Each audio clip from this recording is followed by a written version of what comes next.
Three Major Battles of the Revolutionary War by Barry Klarberg and Carson Russo.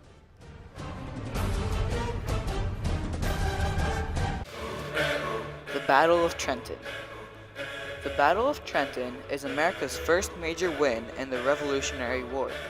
On Christmas night, 1776, George Washington led 2,400 men in small boats over the Delaware River.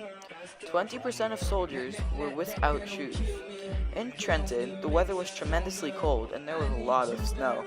It was Christmas night, so the soldiers did not expect it. Many of the soldiers were still in their bed, sleeping, about to celebrate Christmas. Early in the day, the Patriots attacked Trenton, and in under an hour, they captured and killed all of the Hessians, which were German mercenaries. This led to the first major win in the Revolutionary War. The Battle of Saratoga. The Battle of Saratoga was a long battle that the Patriots needed to win. John Burgoyne, a British commander who led the Battle of Saratoga, came up with a plan he hoped would quickly end the rebellion. He wanted to cut New England off from the rest of the states. He planned a three-pronged attack. He wanted to come from Canada, Mohawk Valley, and the Hudson River. General Horatio Gates had 6,000 men to fight them off. The Americans expected them coming and fought them at their full potential. At first, the fight was going as planned in Britain's favor. For this battle, Britain had soldiers that were not as dedicated as the American soldiers were all dedicated.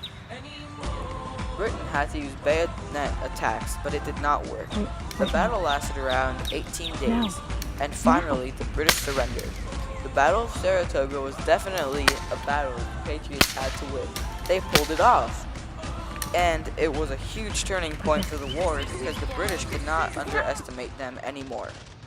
The French eventually allied with the Americans after they saw this win. Surrender!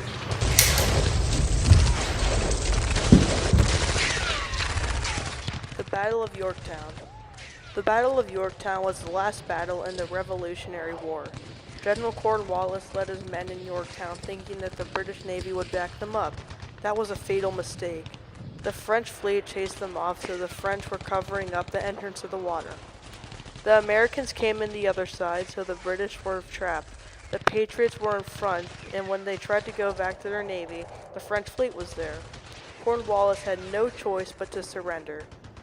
After 3 weeks, he surrendered, which finally ended a long 8-year war. Shock spread in Britain after Cornwallis surrendered. The Britons had to drop their weapons in front of the American army and the French army. The Americans won the Battle of Yorktown, which made them win the Revolutionary War and get their independence.